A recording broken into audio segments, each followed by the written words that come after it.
প্রিয় শিক্ষার্থীরা, আসসালামু আলাইকুম। আশা করি সবাই ভালো আছেন। তো আজকে আমরা ক্যাশ ফ্লো স্টেটমেন্টের 2015 সালে ন্যাশনাল ইউনিভার্সিটির বিবিএতে আসা একটি অঙ্কের সমাধানের চেষ্টা করব।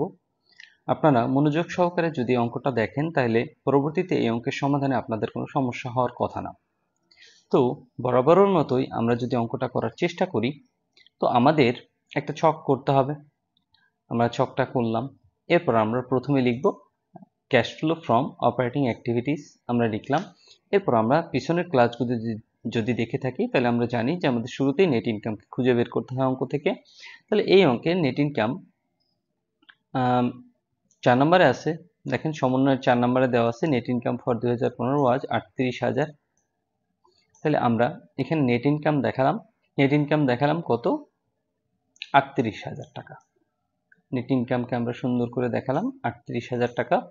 এরপরে আমরা যে কথাটা সাধারণত লিখে থাকি সেটা লিখলাম যে adjustment to reconcile net income to net cash provided by operating activities, এটা লেখা শেষে তারপর আমরা জানি আমাদের অঙ্কে থেকে ডেপ্রিসিয়েশনটাকে খুঁজে বের করতে হবে। তো এই অঙ্কে ডেপ্রিসিয়েশন একদম 1 নম্বর সমন্বয়ে সুন্দর করে দেয়া আছে যে operating expense included depreciation expense 42,000 টাকা। তো আমরা ডেপ্রিসিয়েশন এক্সপেন্স দেখালাম 42,000 টাকা। আর ডেপ্রিসিয়েশনটা যেহেতু সম্পদকে কমায় দেয়, আর সম্পদ কমলে আমাদের কি করতে হবে? অবশ্যই যোগ করতে হবে। তাহলে আমরা এটা যোগ করে দেখাইলাম 42,000 টাকা। এর পরবর্তীতে আমরা চলে যাব আমাদের কম্পারেটিভ ব্যালেন্স শিটে। তো কম্পারেটিভ ব্যালেন্স শিটের দিকে আমরা তাকাই তাহলে আমরা ক্যাশ দেখব প্রথম। আর ক্যাশের যে একটা সাল আছে 2015 এবং 2014। তো আমরা বড় সালটাকে বেস ধরে সাধারণত অঙ্ক করে থাকি। তো ক্যাশের যে 38,000 টাকা আছে এটি হচ্ছে আমার অঙ্কের উত্তর। তো আমরা যদি ক্যাশের নিচে চলে যাই, অ্যাকাউন্ট রিসিভেবল আছে। অ্যাকাউন্ট রিসিভেবল 2014 সালে ছিল হচ্ছে 52,000 টাকা এবং 2015 সালে এসে হয়েছে 49,500 টাকা। তাহলে আমরা দেখতে পাচ্ছি যে আমাদের অ্যাকাউন্ট রিসিভেবল এটি ডিক্রিজ হয়েছে।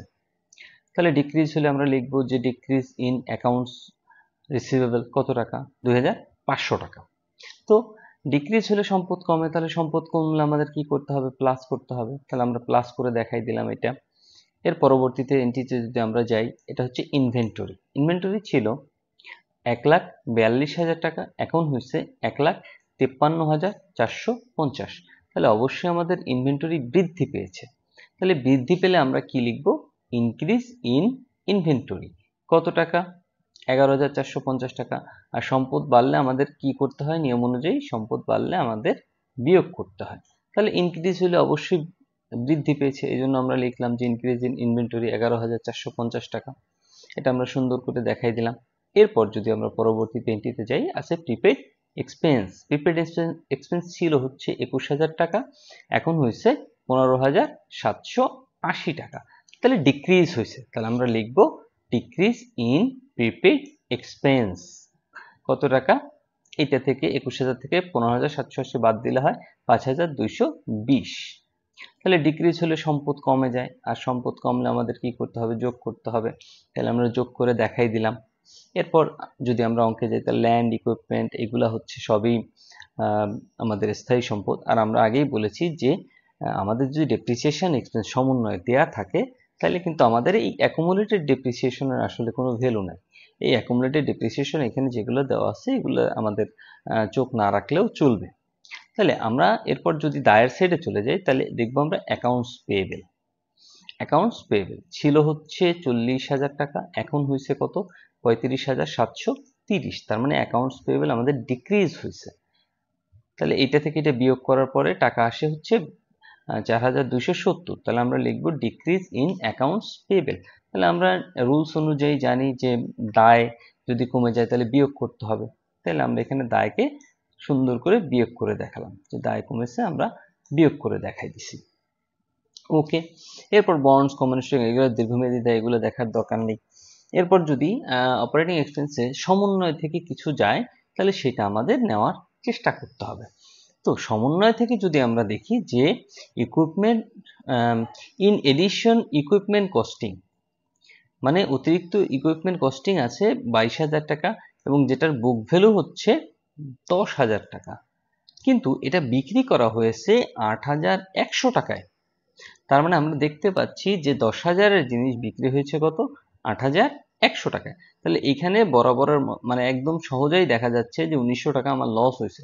তো আমরা জানি স্থায়ী সম্পত্তি ক্রয় বিক্রয় জনিত লাভ লোকসান আমরা কোথায় দেখাবো? অবশ্যই অপারেটিং এ দেখাবো। তাহলে আমরা লিখলাম যে loss on sale of equipment কত টাকা? 1900 টাকা। আমরা এটা 1900 টাকা দেখাই দিলাম। আর লস হলে সম্পত্তি কমে, এই জন্য আমাদের এটা যোগ করে দেখাতে হবে। তাহলে এই ব্যালেন্সগুলো যেগুলো আমরা করলাম, এগুলো সম্পূর্ণ যোগ বিয়োগ করার পরে আমার আসে 35,900 টাকা। উপরে নেট ইনকামের সাথে যোগ করব 35,900, মোট টাকা হয়েছে কত? 73,900 টাকা। যেটা প্লাস, তাই আমরা লিখলাম যে net cash provided by operating activities. আমাদের অঙ্কের পার্ট 1 শেষ হয়ে গেল। প্রিয় শিক্ষার্থী বন্ধুরা, ন্যাশনাল ইউনিভার্সিটির বিবিএ এমবিএ সকল সাবজেক্টের পরবর্তীতে আপডেট পেতে এই ভিডিওটিতে লাইক করুন, চ্যানেলটি সাবস্ক্রাইব করুন এবং বেল বাটনে ক্লিক করে রাখুন। এরপর আমরা যদি পার্ট 2 তে চলে যাই, পার্ট 2 তে আমাদের কি করতে হয়? পার্ট 2 তে করতে হয় cash flows from investing activities. Cash flows from investing activities, এখানে কি যায়? স্থায়ী সম্পদ ক্রয় বিক্রয় জনিত লেনদেন এখানে যায়। তো আমরা যদি সমন্বয় নাম্বার 2 এ চলে আসি, তাহলে এখানে বলা আছে land was sold for cash at book value. তাহলে আমরা ল্যান্ডে যদি চলে যাই, আমাদের কম্পারেটিভ ব্যালেন্স শিটে ল্যান্ড ছিল কত? ল্যান্ড ছিল 1,30,000 টাকা। এখন ল্যান্ড হয়েছে কত? 1 লাখ টাকা। তাহলে ল্যান্ড আমাদের 30,000 টাকা কি হয়েছে? ডিক্রিজ হয়ে গেছে। মানে ল্যান্ড 30,000 টাকা আমরা বিক্রি করে দিয়েছি বলেই কমে গেছে। তাহলে আমরা লিখলাম সেল অফ ল্যান্ড কত টাকা? 30,000 টাকা। আর আমরা জানি যে কোনো কিছু বিক্রি করলে আসলে টাকা আসে, এই জন্য এটা আমাদের কি করতে হবে? যোগ করতে হবে। তো আমরা দেখালাম যোগ করে। এরপর যদি সমন্বয় 5 এ আসি আমরা, যে ইকুইপমেন্ট ওয়াজ পারচেজ টাকা 95,000 ক্যাশ। ইকুইপমেন্ট নতুন করে কিনেছি আমরা, তাহলে আমরা লিখবো ইকুইপমেন্ট পারচেজ ইন ক্যাশ কত টাকা? 95,000 টাকা। আর যেহেতু কিনেছি, কিনলে টাকা চলে যায়, তাহলে আমরা এটা বিয়োগ করে দেখিয়েছি। এরপর যদি সমন্বয় নাম্বার 5 এর আমরা নিচের দিকে আসি, যে আমরা ইকুইপমেন্ট বিক্রি করছিলাম কততে? এই যে ওয়াজ সোল্ড 8,100 টাকা। তাহলে ইকুইপমেন্ট আমরা সোল্ড করছি 8,100, তাহলে আমরা লিখবো সেল অফ ইকুইপমেন্ট কত টাকা? 8,100 টাকা। তাহলে বিক্রি করলে প্লাস হয়, তাহলে আমরা লিখলাম প্লাস।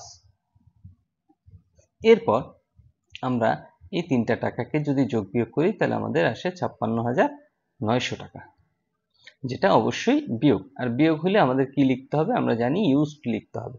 তাহলে net cash used by investing activities আমরা সুন্দর করে দেখিয়ে দিলাম। তো আমাদের এটাও শেষ। এরপর যদি আমরা আসি cash flows from financing activities. তো ফাইন্যান্সিং অ্যাক্টিভিটিসে আমরা যদি করার চেষ্টা করি, তাহলে আমরা কি দেখব? যে স্থায়ী দায় হ্রাসবৃদ্ধিজনিত লেনদেন। তো আমরা প্রথমেই 3 নম্বর সমন্বয়ে যদি দেখি যে ক্যাশ ডিভিডেন্ড অফ টাকা 2400 ওয়াজ পেইড, আমরা ক্যাশ ডিভিডেন্ড পেইড করে দিয়েছি, তাহলে ক্যাশ ডিভিডেন্ড পেইড করলে আমাদের টাকা চলে যায়, তাহলে এখানে মাইনাস করলাম। এরপর যদি আমরা দেখি যে 6 নম্বর সমন্বয় bonds were converted at face value by issuing 50,000 টাকা 1 টাকা পার ভ্যালু কমন স্টক। এটা একটা আন্তঃলেনদেন। আমরা এটাকে কি করেছি? আমরা বন্ডস পরিশোধ করে দিয়েছি 50,000 টাকা, মানে 1 টাকা করে প্রতি শেয়ার, এবং তার বিনিময়ে আমরা কি করেছি? কমন স্টক ইস্যু করে দিয়েছি। তাহলে একাধারে কি হয়েছে? আমাদের কমন স্টক ইস্যু হয়েছে এবং অন্যদিকে আমাদের বন্ডস পরিশোধ হয়েছে। মানে একই টাকা একবার আমরা পরিশোধ করেছি, একবার আমরা পেয়েছি। এই জন্য এই লেনদেনটা আন্তঃলেনদেন বিধি, এটা আমরা দেখাইলাম না।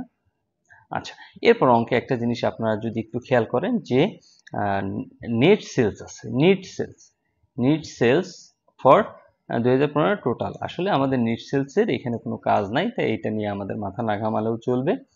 তো আমরা পরবর্তীতে অঙ্কে চলে আসি। অঙ্কে আসলাম, তারপরে এখানে 24,000 টাকা এই পাশে ট্রান্সফার করে দিলাম। তাহলে এই যে 73,900, এখানে আসে 56,900 এবং এখানে আছে 24,000। তাহলে তিনটাকে যদি আমরা যোগ বিয়োগ করি, আমাদের মাইনাস ফিগারে টাকা আসে। তাহলে আমরা বরাবর বলেছি যে যদি মাইনাস ফিগারে টাকা আসে, তাহলে আমরা নেট ক্যাশ ডিক্রিজ লিখব। তাহলে আমরা এখানে লিখলাম যে net cash decrease during the year কত টাকা? 7,000 টাকা। আমরা যদি এই টাকাটা প্লাস হতো, তাহলে লিখলাম নেট ক্যাশ ইনক্রিজ।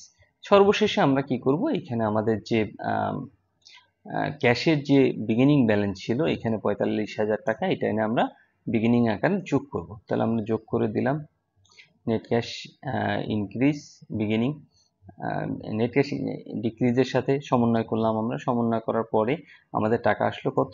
38,000 টাকা। তা প্রিয় শিক্ষার্থীরা, আমি আগেই বলেছিলাম এই অঙ্কের উত্তর কত? 38,000 টাকা। কিভাবে বলেছিলাম? তাহলে আমাদের এখানে ক্যাশ দেওয়াই ছিল 38,000 টাকা। তাহলে আমরা এই অঙ্কের সমাধান করতে সক্ষম হয়েছি। যদি কারো কোনো প্রশ্ন থাকে অবশ্যই কমেন্ট বক্সে কমেন্ট করবেন। যদি কারো বুঝতে কোথাও সমস্যা হয় আশা করি সমাধান করার চেষ্টা করব। ভালো থাকবেন আপনারা। আসসালামু আলাইকুম।